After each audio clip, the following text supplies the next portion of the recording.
Este mensaje procede del Centro de Enlace y Contención Civil. Si está escuchando esta transmisión, deténgase. No cambie de canal. No minimice el volumen. Esto no es un aviso rutinario. No es una prueba. No es una advertencia preventiva. Lo que sigue responde a una situación activa. Durante los últimos días, múltiples regiones han comenzado a reportar un fenómeno que, en su fase inicial, fue confundido con incidentes comunes de control animal. Perros extraviados, ladridos nocturnos, comportamientos erráticos, llamadas aisladas que, tomadas por separado, no parecían alarmantes. El error fue analizarlas por separado. Al agrupar los informes, apareció un patrón que no responde a biología conocida, entrenamiento animal, ni alteraciones ambientales. Algo que utiliza la forma del perro, pero no se comporta como uno. Los primeros casos surgieron en zonas tranquilas. Barrios donde la noche es profunda. Donde el silencio no suele romperse. Lugares donde una presencia externa destaca de inmediato. Los testigos coinciden en lo mismo, no escucharon al animal llegar. No lo vieron moverse. Simplemente estaba allí. Un perro desconocido, quieto, observando. No olfatea. No jadea. No ladea la cabeza. Mira como si estuviera leyendo. Uno de los primeros encuentros confirmados ocurrió en una pequeña localidad llamada Valle Sereno. Una mujer, Marina Ortega, escuchó a su propio perro reaccionar de una forma que jamás había visto. No ladraba. No lloraba. Permanecía rígido, con el cuerpo bajo y la mirada fija en la puerta trasera. Al apartar la cortina, Marina vio al animal. Negro. Demasiado quieto. Demasiado simétrico. No estaba en posición de ataque. No parecía enfermo. No parecía vivo del todo. Antes de que pudiera retroceder, sin mover la mandíbula, sin abrir la boca, el perro pronunció su nombre. No lo gritó.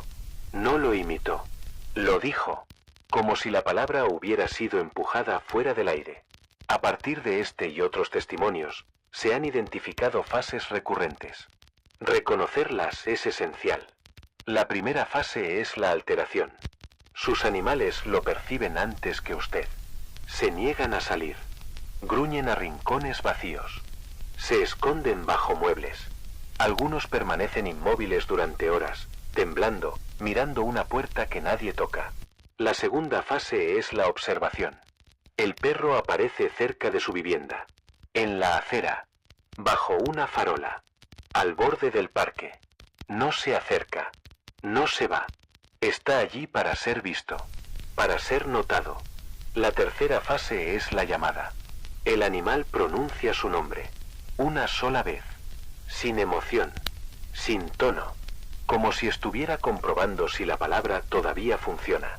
Muchos testigos describen una sensación inmediata, una presión en el pecho, un recuerdo infantil sin imagen, la certeza irracional de que algo los conoce desde antes. La cuarta fase es la aproximación. Si usted responde, si se acerca, si sostiene la mirada, la distancia deja de comportarse como distancia. Se reportan fallos eléctricos. Sensación de tiempo comprimido. Minutos que no encajan. La impresión de haber estado fuera durante más tiempo del que recuerdan. No todos regresan. Los que lo hacen describen lo mismo. No fue un ataque. No fue persecución. Fue una invitación aceptada demasiado tarde. Este fenómeno no se manifiesta como violencia directa. No necesita fuerza.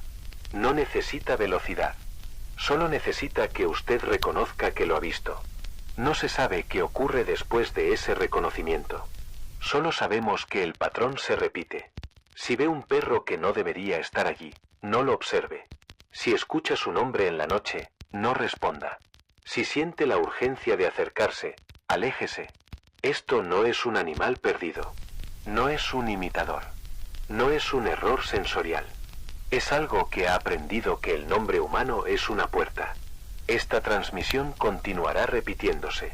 Si en algún momento escucha silencio donde debería haber instrucciones, si la señal se corta de forma abrupta, si siente que el mensaje se dirige solo a usted, es posible que ya haya sido visto. Y una vez que eso ocurre, el fenómeno no se marcha. A continuación, Compartimos registros confirmados de personas que han entrado en contacto directo con esta presencia. El primer caso ocurrió en la urbanización Loma Alta, en las afueras de una ciudad mediana. Un matrimonio, Javier y Laura Montes, despertó poco después de la 1 de la madrugada cuando su perro, Nilo, comenzó a emitir un sonido que no era un ladrido. No era un gruñido.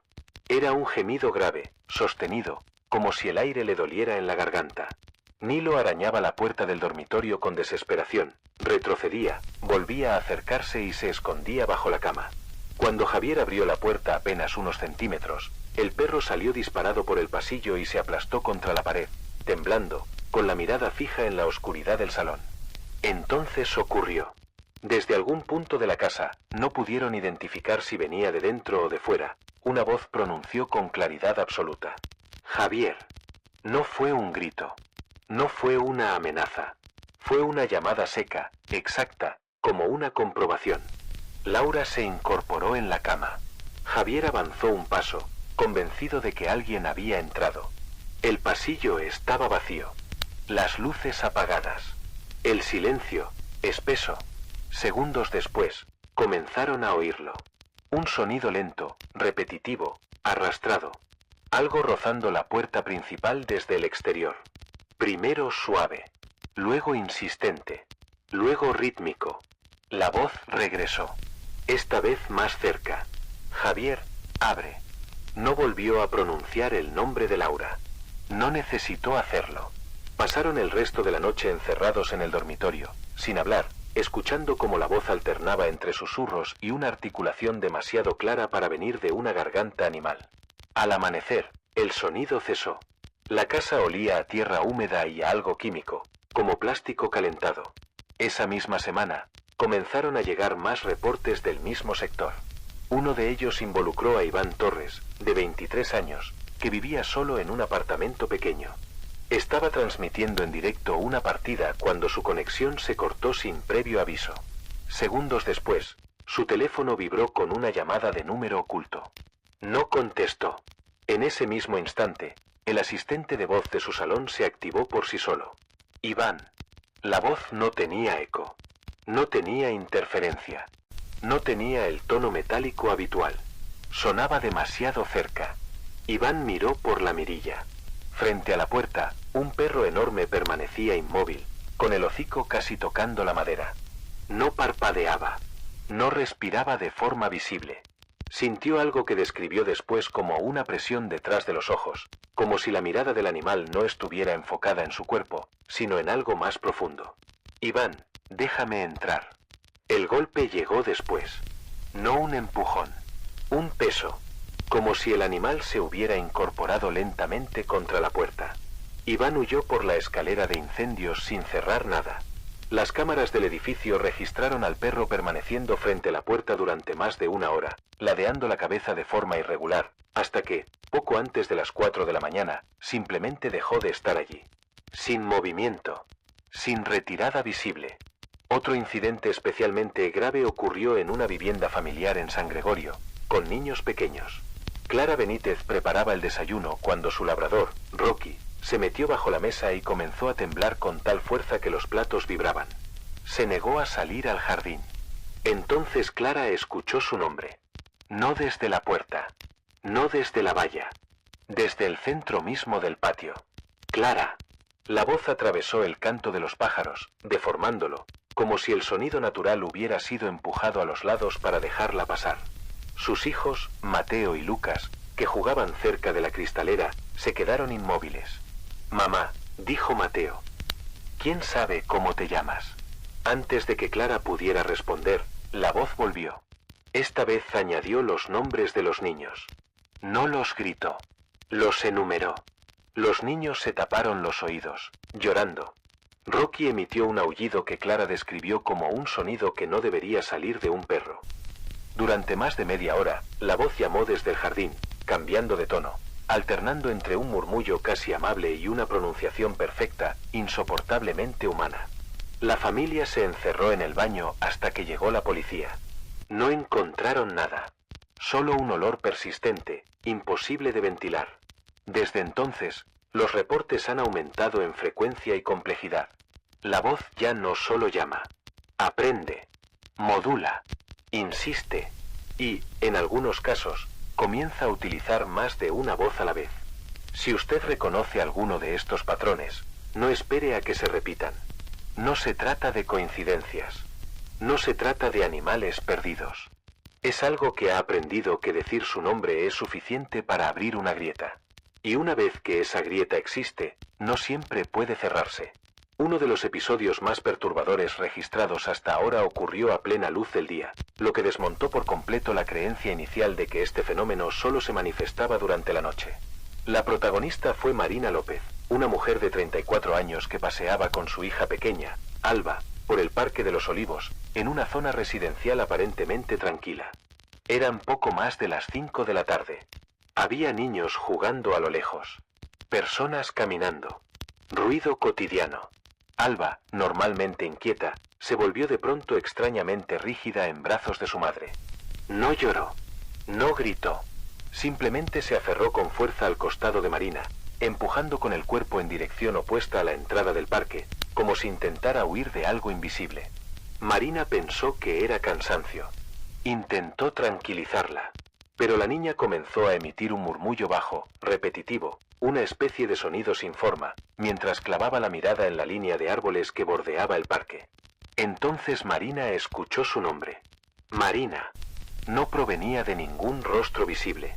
No era una voz alegre ni hostil. Era un sonido respirado, como si alguien pronunciara su nombre desde dentro de un pecho que no estaba hecho para hablar. Alba lanzó un grito agudo, se retorció y logró soltarse. Corrió hacia los árboles sin mirar atrás. Marina se quedó paralizada durante apenas 2 segundos. Lo suficientes para volver a escuchar la voz. Te dejas algo atrás. Desde la sombra salió un perro de pelaje grisáceo, demasiado quieto para estar vivo. No movía la mandíbula. No parpadeaba. Sin embargo, Marina escuchaba las palabras con total claridad dentro de la cabeza, como si no viajaran por el aire. Sintió un dolor seco en los oídos, como un golpe interno. El mundo perdió profundidad. Sus piernas se volvieron densas, lentas, ajenas. El animal dio un paso. Luego otro. Marina cayó de rodillas. Se cubrió la cabeza. El sonido de su nombre comenzó a repetirse, deformándose, multiplicándose, hasta que dejó de sonar como una palabra y se convirtió en una vibración dentro del cráneo. Despertó horas después en un banco del parque, sola, con un pitido constante que nunca desapareció del todo. Alba no fue encontrada. Ese mismo día se registró otro evento relacionado con dispositivos electrónicos. Roberto Mena, vigilante nocturno en una antigua nave industrial a las afueras de San Bartolomé, realizaba su ronda cuando su radio comenzó a emitir estática irregular. Nada fuera de lo normal, hasta que entre el ruido escuchó algo imposible. Roberto. Soltó el aparato instintivamente. La linterna parpadeó una sola vez, y se apagó. En la oscuridad absoluta distinguió 2 reflejos rojizos al fondo de la nave, inmóviles, demasiado separados para pertenecer a un solo animal. La radio volvió a activarse en el suelo. Esta vez la voz era más clara. Demasiado clara. Ven. Solo queremos jugar. El tono no era adulto. No era animal. Sonaba como varias voces infantiles superpuestas, mal sincronizadas. Roberto huyó sin recoger nada, atravesando maquinaria oxidada, escuchando cómo desde distintos puntos del edificio comenzaban a surgir nombres. No su nombre. Nombres que reconocía. Compañeros fallecidos. Antiguos empleados. Al salir, el sonido cesó de golpe. Pero Roberto declaró que, desde entonces, cada vez que cierra los ojos, escucha su nombre pronunciado con distintas voces, como si algo estuviera ensayando la correcta. Basándonos en estos y otros informes confirmados, el Centro de Coordinación de Emergencias ha determinado que este fenómeno no es aleatorio. Aprende, imita, selecciona, y cuando comienza a utilizar nombres, ya no está observando. Está intentando entrar. Por ello, es imperativo que atienda las siguientes instrucciones de seguridad crítica. Lo que va a escuchar ahora no es una recomendación. Son directrices diseñadas para mantenerlo con vida. Preste atención. Primera instrucción. Si sus animales domésticos, perros, gatos u otras mascotas, Comienzan a mostrar signos repentinos de miedo, agresividad o angustia dirigidos hacia espacios donde no hay nada visible. No intente investigar. No se acerque. No intente calmarlos observando aquello que ellos perciben. Llévelos de inmediato a una habitación interior de la vivienda. Una estancia sin ventanas, sin acceso directo al exterior. Cierre la puerta. Si dispone de una radio o un televisor, enciéndalo a volumen moderado. El ruido constante, sin patrones claros, parece interferir parcialmente con la atención del fenómeno. No suba el volumen. No cambie de canal. Mantenga una fuente sonora estable. No trate de comprender su reacción. Ellos están reaccionando antes que usted. Segunda instrucción. Si observa un perro desconocido en su propiedad, en la acera, en un parque cercano o en cualquier punto de su entorno inmediato, no lo reconozca de ninguna manera. No lo mire fijamente. No le hable. No intente espantarlo. No haga gestos. La ausencia de reacción es crucial. Si es posible, aléjese del lugar con movimientos lentos y controlados, sin correr, sin mostrar urgencia. Actúe como si no lo hubiera visto. El objetivo es no validar su presencia. Tercera instrucción. Esta es la más importante. Si un perro desconocido pronuncia su nombre, o el nombre de alguien que reconoce, cubra inmediatamente ambos oídos con las manos. No espere. No intente confirmar lo que ha escuchado. Cubra los oídos con fuerza y manténgalos así hasta que esté completamente a salvo en un espacio cerrado. Su vivienda, un edificio público, un vehículo con las puertas cerradas. Una vez dentro, asegure todas las entradas. Cierre puertas. Cierre ventanas. Baje persianas si es posible. Permanezca en silencio absoluto. No responda a llamadas. No responda a golpes. No atienda súplicas de ayuda provenientes del exterior. Sabemos que esto contradice el instinto humano. Pero no es una persona pidiendo ayuda. Bajo ninguna circunstancia permita que uno de estos animales entre en su casa, su vehículo o su espacio personal. No buscan alimento. No buscan refugio. No buscan compañía. Buscan acceso. Una vez que han pronunciado su nombre, ya saben que usted existe. Y saben cómo alcanzarlo. El fenómeno se está expandiendo. Lo que comenzó como eventos aislados en pequeños barrios ahora se reproduce con frecuencia alarmante en distritos completos. Nuestros intentos por rastrear el origen de estos animales han fracasado. Aparecen sin ser vistos. Desaparecen sin dejar rastro. No siguen trayectorias normales. No respetan límites físicos conocidos. Patrullas y unidades de control animal han informado encuentros directos en los que los animales simplemente se disuelven en la oscuridad, o se desplazan con una velocidad imposible para su tamaño. No estamos ante un comportamiento animal. Estamos ante algo que usa la forma de un animal. Y aprende cada vez que alguien responde.